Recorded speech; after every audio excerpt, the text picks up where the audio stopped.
अस्ति प्राप्ति कंसस्य महेश्वरी भरतर श्रीवा। वैधव्य रूप में देखा है महाराज, बहुत दुखी हो गया। बेटियों, तुम्हारे श्रृंगार को किसने उजाड़ दिया? तुम्हारे मांग के सिंदूर को किसने पहुंच दिया? अरे मुझे बताओ ना, मेरे दामाद कंस को किसने मार दिया? दोनों बेटियां रो करके कहने लगी, पिताजी वो कन्हैया है, ग्वाला है, उसने तुम्हारे दामाद को मार दिया है, मेरे श्रृंगार को उजाड़ दिया है, मेरे मांग के सिंदूर को पहुंच दिया। जरासंध ने जैसे ही सुना, कहा बेटियों रोना बंद कर दो, अब मेरा दामाद मर चुका है, ये तो हमारे बस की बात नहीं है अपने दामाद को पुनः हम जीवन दान दे सकें। लेकिन मैं इतना जरूर कहूंगा कि सबकी आत्मा की शांति के लिए लोग जल से तर्पण करते हैं। हम अपने दामाद की आत्मा की शांति के लिए जल से तर्पण नहीं करेंगे। हम अपने दामाद की आत्मा की शांति के लिए यदुवंशियों के खून से तर्पण करेंगे। उस ग्वाला ने मेरे कन्हैया ने मारा मेरे दामाद को, हम सबको मार देंगे, जितने ग्वाल वाल होंगे ना, एक को भी नहीं छोड़ूंगा। बेटियों रोना बंद कर दो। बेटियों ने रोना बंद कर दिया। उसी समय पर जरासंध सेना तैयार कर रहा है। इतनी विशाल सेना तैयारी की है, 23 अक्षौणी सेना को तैयार किया है। 23 अक्षौणी सेना, और एक अक्षौणी का मान होता है 2,18,700 सेना जब होती है तो एक अक्षौणी सेना बनती है। 23 अक्षौणी सेना तैयार की। कितनी सेना तैयार की होगी? आकर के मथुरा पर चढ़ाई करना चाहता है। कन्हैया ने कहा, बलराम भैया, ए बलराम भैया। बलराम भैया बोले, हाँ बताओ ना।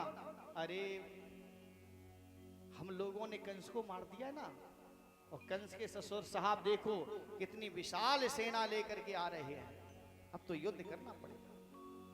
बलराम भैया ने कहा, तुमने ऐसा काम ही किया युद्ध वाला, क्यों तुमने मार दिया?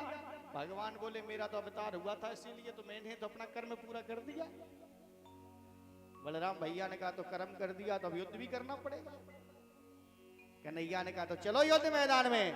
कृष्ण बलराम युद्ध मैदान में पहुंच जाते हैं, और 23 अक्षौणी सेना लेकर के जैसे ही जरासंध आया है महाराज, इसने मथुरा को घेर लिया चारों तरफ से, कहीं से ये निकल करके ना भाग जाए। वो जैसे युद्ध शुरू हो रहा है महाराज, खेल खेल में कृष्ण बलराम ने 23 अक्षौणी सेना को समाप्त कर दिया है और जरासंध को छोड़ दिया। जरासंध फिर वापस अपने राज्य मगध में गया है, और फिर ये 23 अक्षौणी सेना तैयार करके ला रहा है, और भगवान फिर 23 अक्षौणी सेना को मार देते हैं, लेकिन जरासंध को छोड़ देते हैं। एक बार दो बार नहीं ऐसा किया, ये 16 बार इतनी सेना लेकर के आया है। भगवान ने 16 बार 23 अक्षौणी सेना को मार दिया है, लेकिन जरासंध को छोड़ दिया। राजा परीक्षित बोले, महाराज जब भगवान 23 अक्षौणी सेना को 16 बार मार सकते थे, तो क्या जरासंध को नहीं मार सकते थे? अरे जरासंध को भी मार देते तो बार बार फिर युद्ध नहीं करना पड़ता है? जरासंध को क्यों नहीं मार रहे? सुखदेव भगवान कहते, राजन भगवान का अवतार हुआ है दुष्टों को मारने के लिए। अगर भगवान पहली बार में ही जरासंध को मार देते, तो फिर भगवान चल करके दुष्टों को मारते, ढूंढ ढूंढ के मारते। भगवान का इसको छोड़ दो, ये इकट्ठा करके यहीं पर ले आएगा और यहीं पर अपना कर्म करते रहेंगे। इसलिए 16 बार ऐसा ही किया भगवान।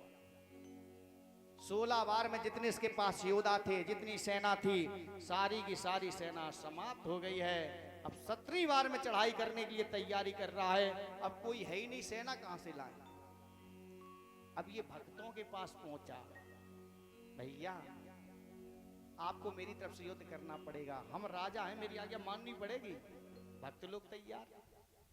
संतों के पास पहुंच गया, बाबा जी बहुत भजन हो गया, भजन से काम नहीं चलेगा, हम राजा हैं, राजा की आज्ञा है, तो तुमको मेरे साथ चल करके युद्ध करना पड़ेगा।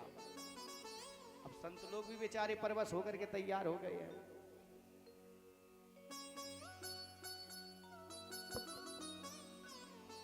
भोली वृंदावन बिहारी लाल की जय। अब तारियों की कहानी पर ये का पहली दाएं आई तो मैं कहा बताएं, आए जानते दो चार दाएं मैं फिर बताता हूं, बिल्कुल सऊ न शिकायत है।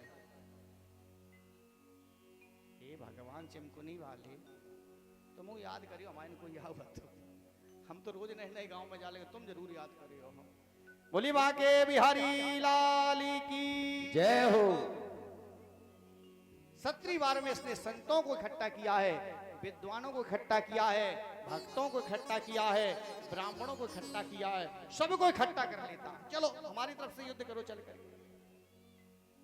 नारद बाबा बोले हे कालेवन कालेवन तुम भी चले जाओ जरासंध के साथ में, वो बेचारे बार बार हार देख करके वापस चले आते हैं, तुम भी चले जाओ की बार विजय हो जाएगी जरासंध की, तुम भी चले जाओ कालेवन चले जाओ।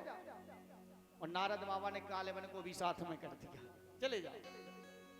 और जैसे ही 17वीं बार में ये लोग पहुंचे हैं, भक्त लोग मन मन में घबरा रहे हैं, कन्हैया हमने कभी युद्ध मैदान देखा भी नहीं है, ये मुझे युद्ध कराने के लिए करके आया है, कन्हैया युद्ध नहीं कर देना हमारे साथ में, हम घबरा करके मर जाएंगे, कन्हैया मेरे साथ युद्ध नहीं कर देना, हम करने के लिए नहीं आए हैं, ये मुझे लेकर के आया है, हम आ नहीं रहे थे। भक्त मन ही मन में भगवान से प्रार्थना कर रहे हैं, प्रभु हम आ नहीं रहे थे युद्ध करने के लिए, ये जरासंध मुझे लेकर के आया है, आप युद्ध नहीं करना कन्हैया, आप युद्ध नहीं करना। प्रार्थना करते हुए और जैसे युद्ध मैदान में पहुंचे, भगवान ने एक दृष्टि ऐसे डाली, अच्छा ब्राह्मण देवता तुम भी चले आए, अच्छा संत भगवान तुम भी चले आए, ये तुमसे उम्मीद नहीं थी कि तुम भी हमारे साथ युद्ध करोगे। भक्त लोग बोले महाराज हम आए नहीं हैं, ये मुझे लेकर के आया, महाराज चाहे मार दो चाहे छोड़ दो, ये आपकी कृपा होगी। अरे जीवन है तेरे हवाले,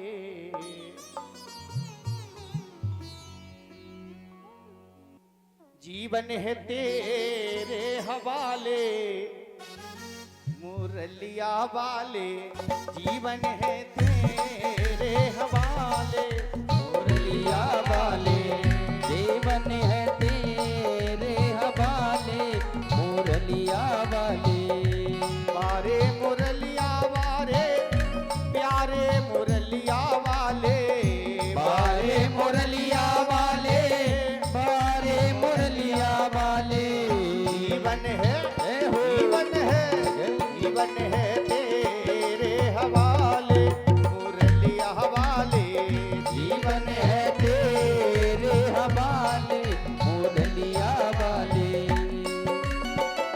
ताली बजाते हुए जय हो।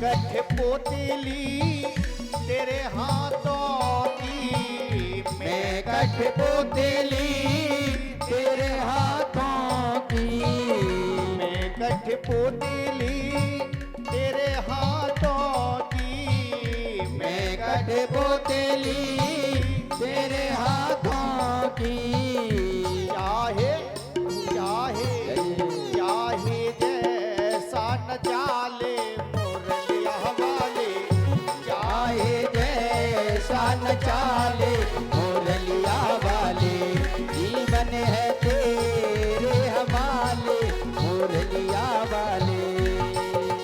जय हो।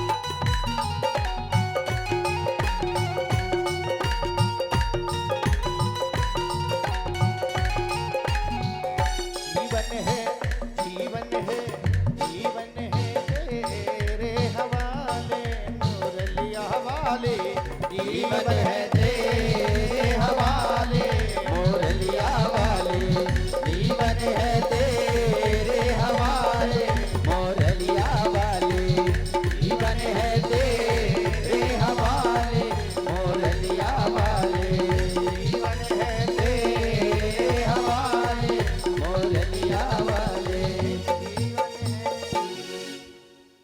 आज भक्तों ने हाथ जोड़ करके समर्पण भाव कर दिया। महाराज हम आ नहीं रहे थे युद्ध करने के लिए, ये लेकर के आया महाराज। अब चल आप मार दो चाहे छोड़। भगवान ने देखा भक्त लोगों का भाव, बेचारे शरणागत हो चुके हैं। अगर हम भक्तों की नहीं सुनेंगे फिर हम किसकी सुनेंगे? मेरा नियम बदल जाएगा ना। मेरा नियम है अहम भक्त पराधीनाम, हम तो भक्तों के आधीन हैं। भक्तों ने मुझे नाना भांत नचायो, भक्त जो कराएंगे मुझे तो वही करना पड़ेगा। हम युद्ध अब कैसे करेंगे? भगवान ने भयभीत होकर के नहीं, भगवान ने भक्तों के भाव को देख करके रण को छोड़ दिया। तो भगवान का नाम हो गया रण छोड़। बोली रण छोड़ भगवान की जय हो। रण छोड़, भयभीत होकर के नहीं, भाव के कारण भगवान मैदान छोड़ करके भागने लगे। तो जैसे भगवान भाग रहे तो पीछे पीछे कालीबन भागने लगा।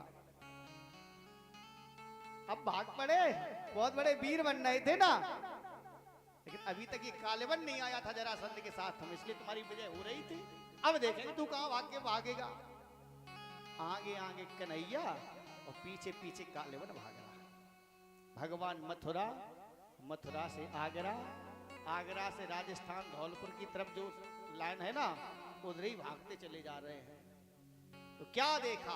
घनघोर जंगल है, पिरवर्षण नाम का पर्वत है, जिसकी एक बड़ी सुंदर गुफा। गुफा के दरवाजे पर एक व्यक्ति सो रहा था।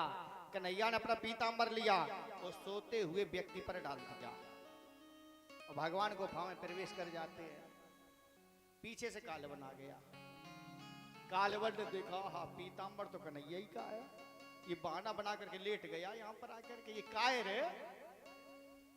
ये सोच करके सोते हुए व्यक्ति पर कालीबन ने अपने चरण का प्रहार कर दिया।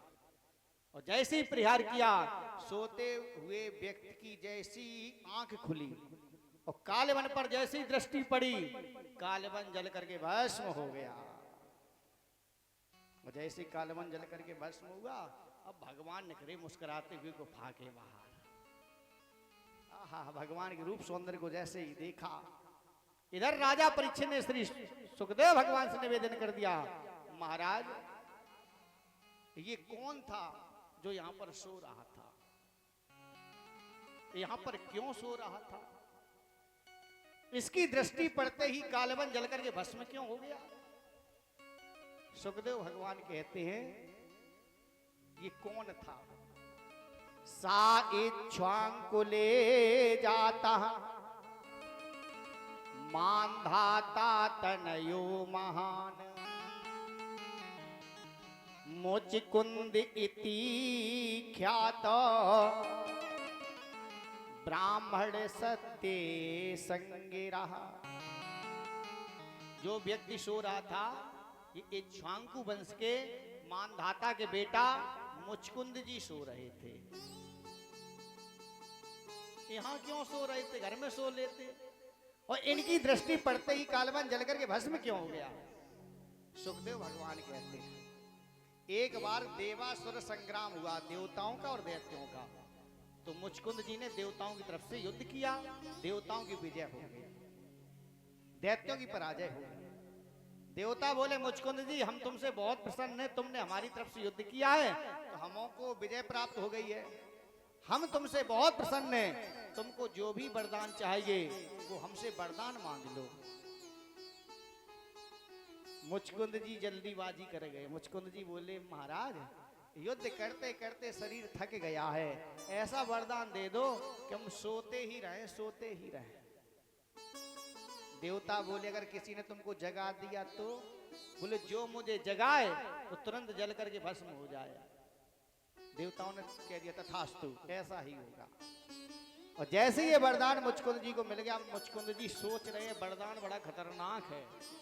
अगर हम घर में सो जाएंगे तो कभी ना कभी घर का कोई ना कोई सदस्य मुझे जगाएगा, और जो जगाएगा उसे जल करके भस्म होना पड़ेगा, तो गड़बड़ हो जाएगी व्यवस्था। इसलिए मुचकुंद जी घर द्वार सब छोड़ करके घनघोर जंगल में नींद पूरी कर रहे थे। भगवान जानते थे कि इनको जो भी जगाएगा उसको जल करके भस्म होना पड़ेगा। तो भगवान ने कहा चले आओ बेटा चले आओ, है? आम के आम और गुठलियों के दाम, एक पंथ दो काज। ये भगवान की लीला है। कालवन भी जल करके भस्म हो गया है, मुचकुंद जी की भी नींद खुल जाती है। 7वीं बार में ऐसा जरासंध फिर चला गया वापस, बोले हम छोड़ेंगे नहीं, हम फिर सेना तैयार करेंगे, भाग जाओ, कहां तक भागोगे, छोड़ेंगे नहीं। बलराम भैया ने कहा कन्हैया, जीवन में भी कर्ज को, मर्ज को, शत्रु को कभी छोटा नहीं समझना चाहिए। कर्ज, मर्ज और शत्रु, आज आप बाहुबली हैं यहाँ पर, मान लो अगर आपका कोई शत्रु है और कभी उसके गांव में या क्षेत्र में फंस गए, वहां पर वो बाहुबली होगा, तो बताओ बच पाओगे? मारे जाओगे। इसलिए शत्रु को कभी हल्का नहीं समझना चाहिए। तिनका कितना छोटा होता है और समय समय की बात है, अगर वही तिनका उड़ करके आंख में चला जाए, बताओ हालत बिगाड़ देगा या नहीं बिगाड़ देगा? तो शत्रु कितना भी छोटा हो, ये ना समझो ये क्या बिगाड़ लेगा। समय है, कभी फंस सकते हो। कन्हैया ने कहा तो क्या करें बलराम भैया? बलराम भैया बोले अब भलाई इसी में है, तुमने कंस को मार दिया है, उनके ससुर साहब जरासंध बार बार सेना लेकर के आ रहे हैं, 1-2 बार नहीं आए, 17 बार आ चुके हैं। कब तक बचते रहोगे? कभी ना कभी धोखा भी हो सकता है। भगवान ने कहा तो क्या करना चाहिए?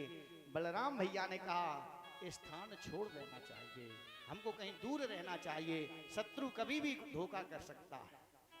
और जैसे ये कहा है महाराज, बलराम भैया ने विश्वकर्मा जी को बुलाया और विश्वकर्मा जी से कहा अब हम लोग यहाँ रहना नहीं चाहते हैं, यहाँ रोज शत्रु आ जाता है, हमारे लिए कहीं दूर एक नगरी का निर्माण कर दिया जाए, हम वहीं पर अब रहेंगे दोनों के दोनों। और जैसे ये कहा है महाराज, विश्वकर्मा जी ने तुरंत गुजरात प्रांत में समुद्र के टापू पर एक सुंदर नगरी का निर्माण किया है, जिसका नाम है द्वारकापुरी। 12 योजन लंबी है महाराज और 12 योजन चौड़ी है महाराज। हम आपके बीच में जो व्यासपीठ पर सम्मान कर रहे हैं हमारे भाई जिला पंचायत सदस्य वार्ड नंबर 3 अछलदा से प्रत्याशी हैं हमारे भाई मुकेश यादव और फिर बाबा डकूरे, मंच का सम्मान कर रहे हैं, इनके लिए भी आप सम्मान में एक बार जोर से तालियां बजाएं। और हम ये निवेदन करना चाहते हैं कि हमारे मुकेश यादव जी जो भी कुछ बोलना चाहें या इनके साथ में जो लोग आए हैं जो भी बोलना चाहें, आप भी 2 शब्द बोल सकते हैं। बोले वृंदावन बिहारी लाल की।